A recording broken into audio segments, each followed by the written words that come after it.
আসসালামু আলাইকুম প্রিয় এইচএসসি লেভেলের শিক্ষার্থীরা। সো আজকে তো আমরা ক্লাস নাম্বার 20-তে চলে এসেছি, অর্থাৎ ক্লাস নাম্বার 20। অলরেডি আমরা তোমাদেরকে 20টি ভিডিও দিয়ে ফেলেছি আজকের এই ক্লাসটির মাধ্যমে। সো তোমরা যারা অর্থনীতি নিয়ে অনেক বেশি সমস্যায় আছো এবং বুঝতেই পারো না যে অর্থনীতি কিভাবে কিভাবে পড়তে হবে, কিভাবে পড়লে আমি ভালো করব, সো এই ধরনের অনেক চিন্তায় আছো এবং সামনে টেস্ট পরীক্ষা, এরপর ফাইনাল পরীক্ষা, আমি বুঝতেই পারি না যে কিভাবে তোমাদের এ প্লাসটা নিশ্চিত হবে। সো তোমরা এইরকম টেনশনে থাকলে তো এ প্লাস নিশ্চিত হবে না। সো টেনশন করার কিছু নেই, আমাদের ক্লাসটা করো তুমি শেষ পর্যন্ত, ইনশাআল্লাহ তোমার অর্থনীতিতে এ প্লাস আসবেই। সো আজকের এই ভিডিও ক্লাস নাম্বার 20। আজকের এই ক্লাস নাম্বার 20-এ আমরা শিখবো সেটা হচ্ছে একটা চাহিদা রেখা কিভাবে অঙ্কন করে। সো সেটা আমরা আজকে জানার চেষ্টা করবো যে একটা চাহিদার রেখা কিভাবে অঙ্কন করতে হয়।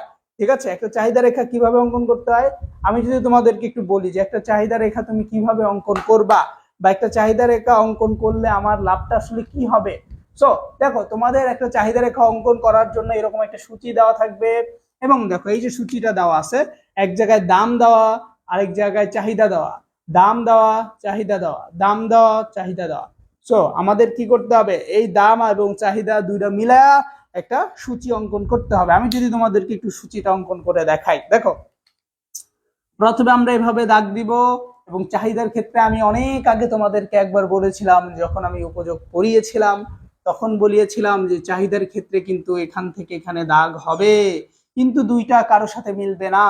তো এটা হচ্ছে ডি আর এটা হচ্ছে ডি প্রাইম। ডি কেন দেওয়া হলো, ডি হচ্ছে এই জন্য দেওয়া হলো, ডি মানে হচ্ছে ডিমান্ড, আর ডিমান্ডের বাংলা হচ্ছে চাহিদা। বুঝতে পেরেছো? তাহলে আমরা এখানে বুঝতে পারলাম। এবার আমরা একটু খেয়াল করি, এখানে দেখো দাম 1, 2, 3, 4, 5, 5টা দাম দেওয়া আছে। এর মানে আমরা ধরো এখান থেকে দাগ দিলাম একটা, এরপরে দাগ দিলাম দুইটা, এরপর দাগ দিলাম তিনটা, এরপর দাগ দিলাম চারটা, এরপর দাগ দিলাম 5টা। আমরা এই 5টা দাগ দেই।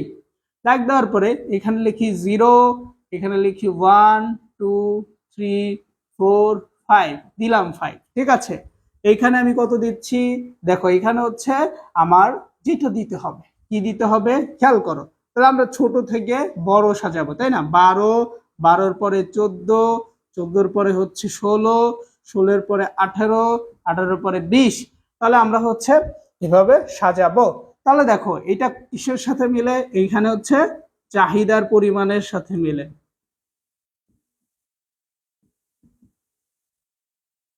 এটা হচ্ছে চাহিদার পরিমাণের সাথে মিলে, আর এটা হচ্ছে দামের সাথে মিলে।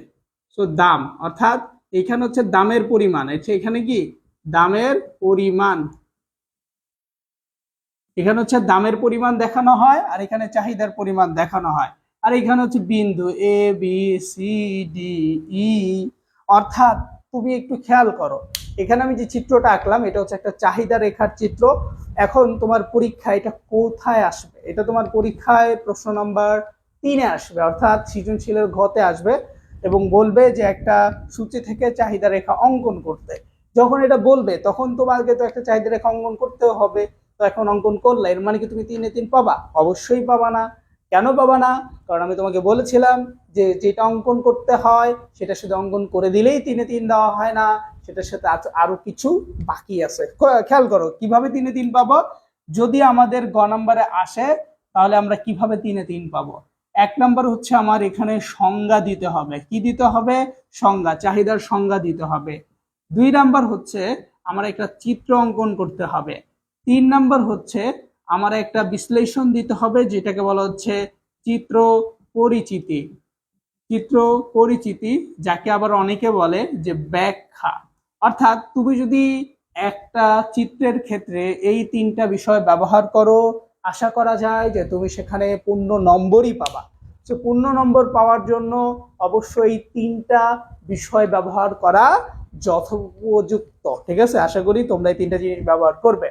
সো আমরা যদি একটু ব্যাখ্যার দিকে যাই, এখন এটার ব্যাখ্যা দিলেই মোটামুটি উত্তরটা রাইট এবং আমি 3-এ 3 পাবো। কিভাবে ব্যাখ্যা দিব, আমরা হচ্ছে জানি যে এই যে নিচে যেটা থাকে সেটাকে সব সময় ভূমি বলে। ভূমি কেন বলে? কারণ এটা হচ্ছে মাটি, এই জন্য ভূমি বলে। আর এটা হচ্ছে লম্ব, এটা হচ্ছে কি লম্ব। তাহলে এটাকে বলা হচ্ছে লম্ব অক্ষ, এটাকে বলা হচ্ছে ভূমি অক্ষ। তাহলে আমরা এটা বলতে পারি, কি বলতে পারি, এটা বলতে পারি যে ভূমি অক্ষ বরাবর চাহিদার পরিমাণ এবং লম্ব অক্ষ বরাবর দামের পরিমাণ দেখানো হলো। যখন দামের পরিমাণ 1 একক তখন চাহিদার পরিমাণ 20 একক, যখন দামের পরিমাণ 2 একক তখন চাহিদার পরিমাণ 18 একক।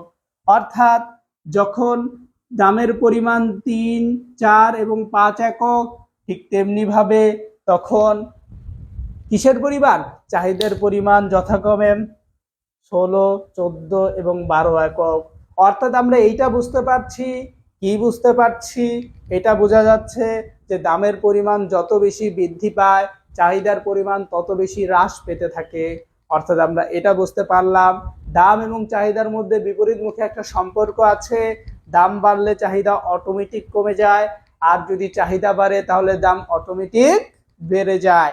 সো এভাবেই আমাদের ব্যাখ্যাটা দিতে হবে, দিলে ইনশাল্লাহ আমরা একটা পূর্ণ নম্বর পেয়ে যাব। সো তোমরা যারা এইরকম একদম পরিপূর্ণভাবে সুন্দরভাবে A to Z ব্যাখ্যা সহকারে পেতে চাও, এবং তোমরা যারা চাও যে আমি একটা A+ পেয়েই যাই অর্থনীতিতে, সো তোমরা যদি এইরকম কোনো কিছু পেতে চাও তাহলে আমাদের একটা কোর্স আছে, আমাদের একটা পেইড ব্যাচ আছে। যে পেইড ব্যাচের নতুন ব্যাচ শুরু হচ্ছে 10 নভেম্বর থেকে। নতুন ব্যাচ শুরু হচ্ছে 10 নভেম্বর থেকে। তো এই যে 10 নভেম্বর থেকে যেই ব্যাচটা শুরু হবে সেই ব্যাচের কোর্সের ফি হচ্ছে 510 টাকা। তো এই কোর্সে ভর্তি হওয়ার জন্য উপরের নাম্বারে কল দিবে পেইড ব্যাচের। সো তারপরে তুমি ক্লাসগুলো করতে পারবে। সো যাদের সমস্যা আছে তারা অবশ্যই যোগাযোগ করবে, আর যাদের সমস্যা নেই তাদেরকে তো কিছু বলার নেই, কারণ তোমার সমস্যাই নেই, তোমাকে আমি কি বলবো। ঠিক আছে, সো ভালো থাকো, সুস্থ থাকো, দেখা হবে আমাদের পরবর্তী ভিডিওতে ইনশাআল্লাহ।